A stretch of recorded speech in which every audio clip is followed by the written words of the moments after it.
Good evening, and we'll call this meeting in the City of Urbana Community Development Commission to order. And we'll start with the roll call. Okay, Ann Hines Silvis, Chris Diana, Here. James Winston, Michael Brown, Here. Abdul Hakim Salam, Here. Jerry Moreland, Reverend Freeman. Here. We have a quorum. Thank you. First item on the agenda is approval of the minutes of the previous meeting. You should have those there in front of you. We'll take a minute just to review those.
If everyone's had a chance to go over those, I'll entertain are there any corrections or amendments or a motion for the approval?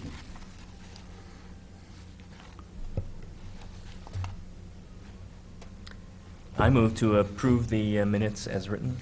Is there a second? Second. Motion to approve with a second. All in favor signify by saying aye. Aye. All opposed? Minutes are approved. The next item on the agenda is the section of our meeting which is petitions and communications. Do you have anything for that? Nothing for that. That follows the section for audience participation. Is there anyone in the audience who doesn't have something already on the agenda who wish to address the commission? Very good. Then we'll move right along to the staff report. Okay, so I'll just point out some of the highlights from our staff briefing that was sent to you. So we received our grant agreements from HUD for this fiscal year for CDBG and home, and we're just waiting on the funds come into our HUD financial system. And then, of course, just having various emails regarding any notices, trainings. There is a workshop, all grantee conference in Chicago at the HUD field office. I think it's Wednesday after Labor Day. So I'll be attending that. You can see all the different things that we've all been working on regarding meeting with economic development regarding projects and developments, monitoring the Community Development Block Grant, Emergency Solutions Grant, which is one of the agenda items for this evening, the home program, the Bristol is getting close to being closed, so that project will be actually breaking ground hopefully soon. So we've been having calls every Friday afternoon kind of to see where all the funding players are at, because there's a lot of subsidy layering and in that project. So that's getting closer to being beginning, so to speak. And then working with the Habitat, particularly Navicor, down payment assistance seems to be kind of picking up. We've had, we have two banks that are involved. One was the first one that we had assistance, and the other bank is ramping up, and we are now, had at least one closing for that, and we're working on another one, and they have a third one in the hopper, so that's good that it's going. It's really helping first-time home buyers. And then, let's see, we had a webinar today that was from the Illinois Housing Development Authority regarding the abandoned property program, and going over how to report and submit information and what to submit. So that was a good webinar. And then you can see the Housing Rehab Coordinator, his projects as far as emergency grant, senior repair, access grant, how many applications, whole house, and then the abandoned property program, and working with building safety and habitat to identify properties in the city. So we're doing that. And that's as far as closing out last year's projects and then starting this year's projects. So, so that's pretty much it as far as staff briefing and what staff have been doing. Well, good. Just a question on the Habitat properties. Do you have any idea roughly what the distribution of those 16 properties is right now in terms of Between Urbana- Champaign, Urbana, or outside?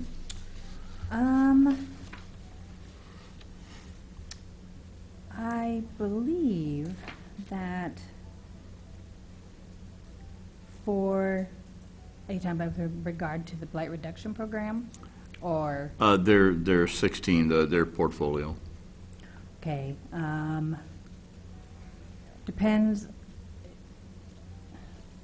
So, where was, I'm sorry, the 16? That is under the blight program, yeah. Under the it's- blight? it's- Okay. you're right, So those 16, they're all in Urbana. okay. All 16 properties are The in Urbana. additional 16 are all Urbana Yep, properties? yes. Okay.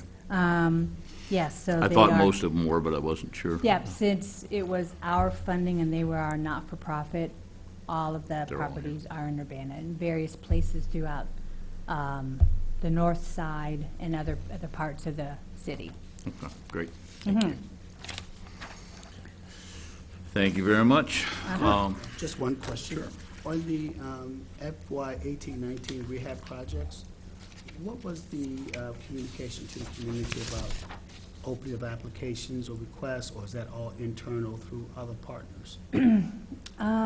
Usually, we give notices through the city website or through our neighborhood, our newsletter, and word of mouth too.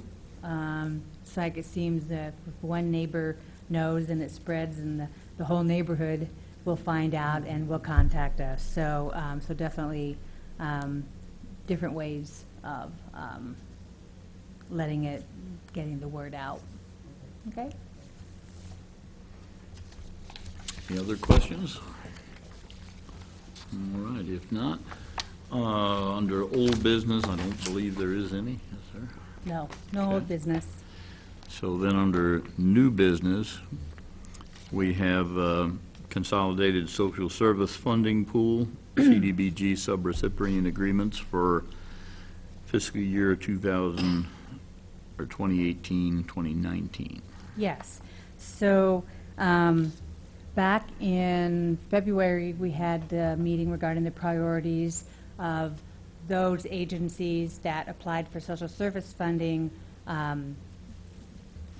which, after they were decided by council, who would fit under the priorities that were set.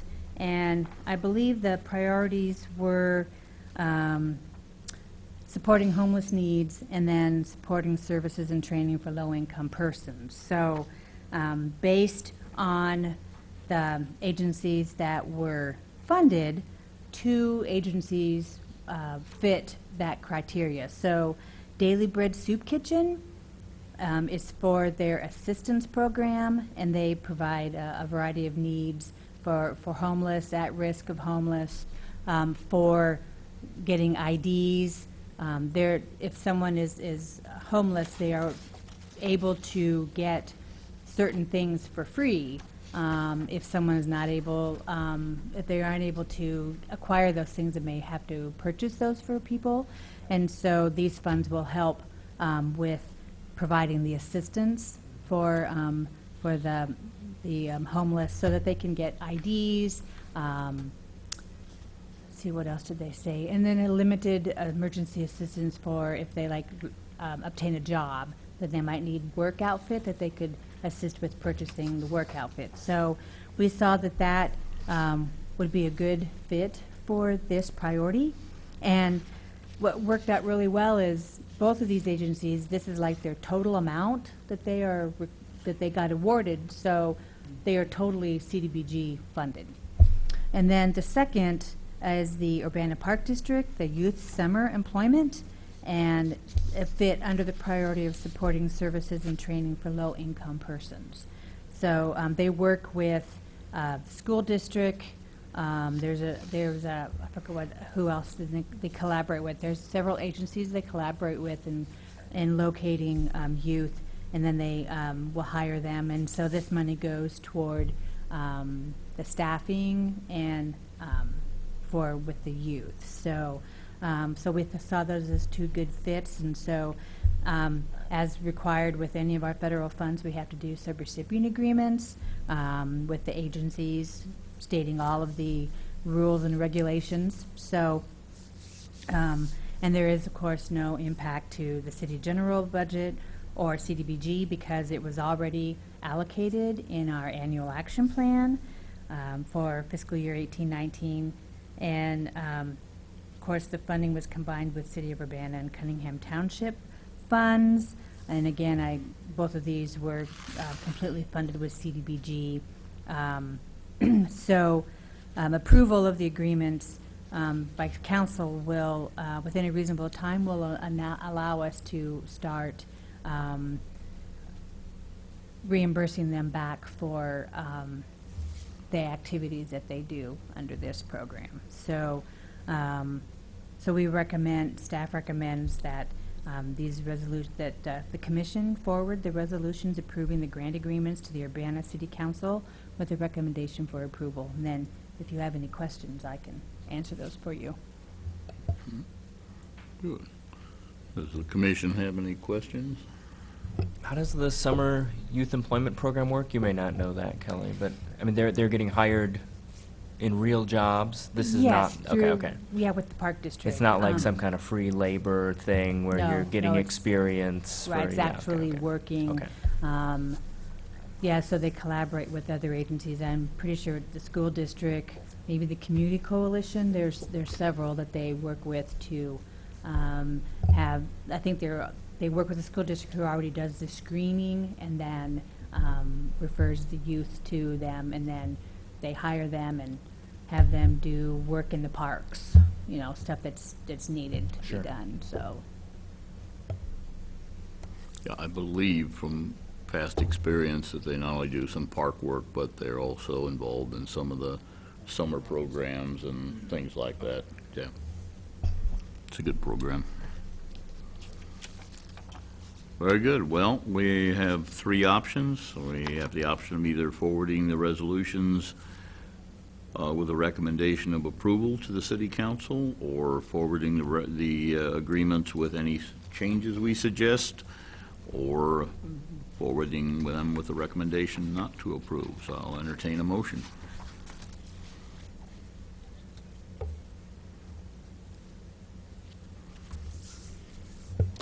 I move we forward the resolution to the city council as written.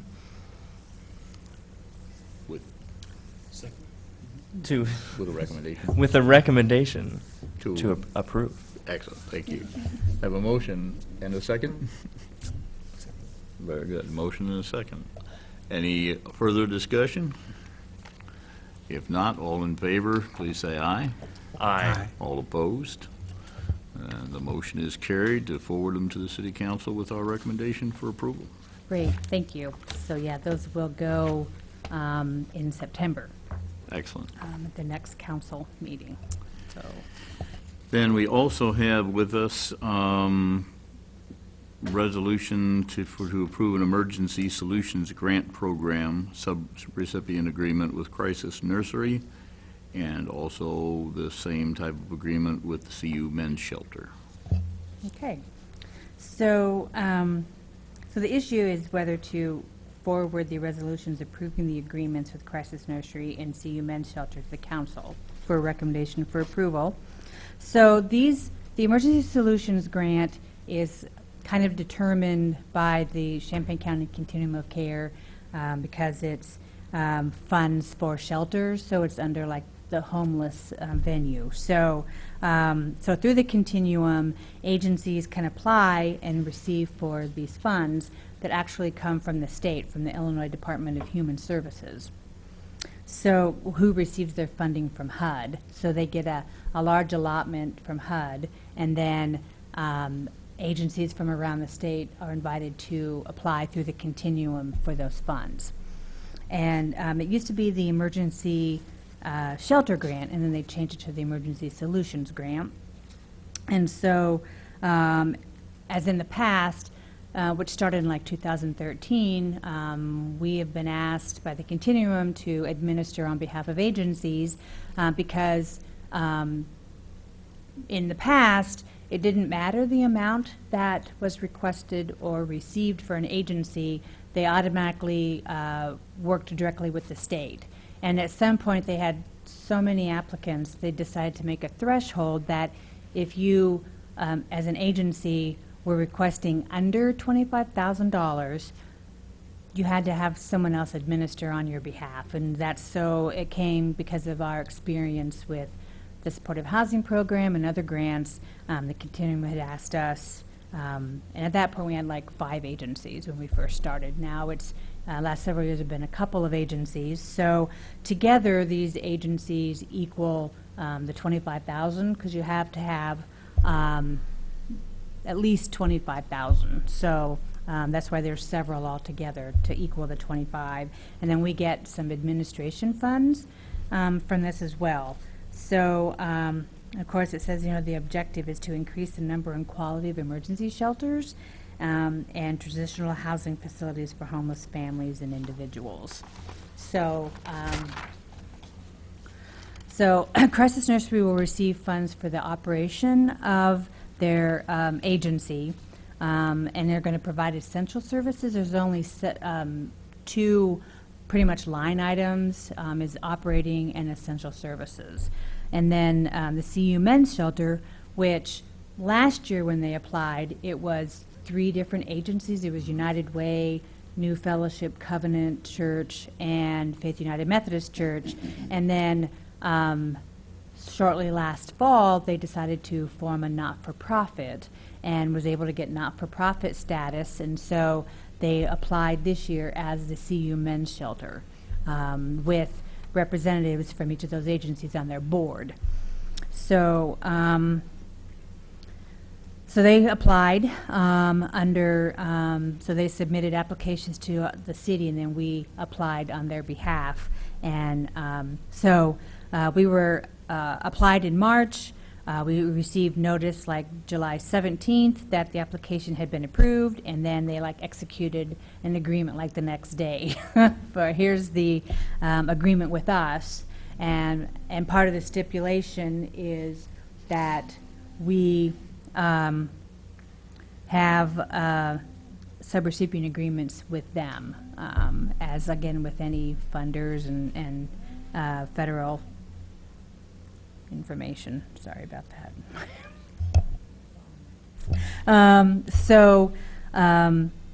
There was not any impact on the city general fund because it's funds coming from the Illinois Department of Human Services. And then on page 2 of the memo, you can see the breakdown for the total amount that the men's shelter will receive, Crisis Nursery, and then our administration fee. So we recommend approval of the proposed resolutions. And if you have any questions, let me know. Thank you. Are there any questions on either one of these? Just one. I see on the first page you have CU Men's Shelter, and then in the disbursements you have United Way, men's emergency shelter, should it all be the same language or not? Yeah, it should be, yeah, I So, think, just note that there needs to be some, okay. yes, I will do that.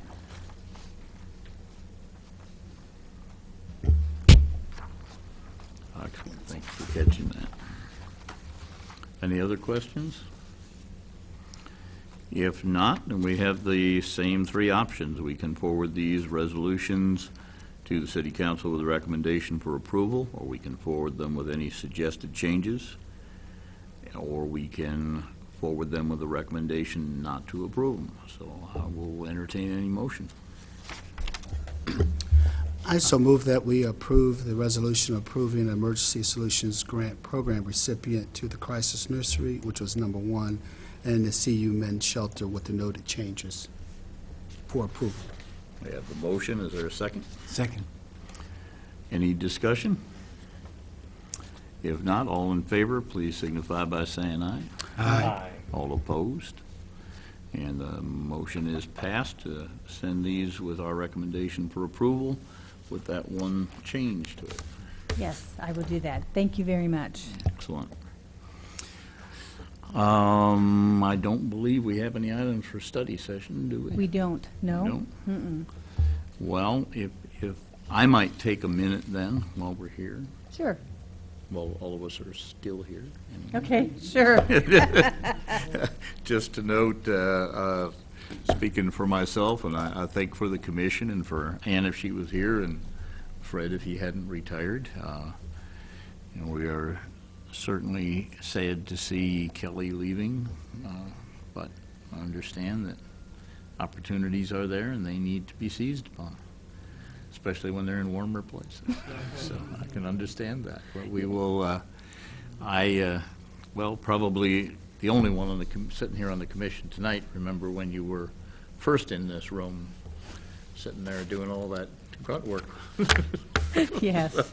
So it has been very enjoyable to have you here. I really appreciated all the effort that you put into this and into making the meetings, I think, very productive and enjoyable over the years.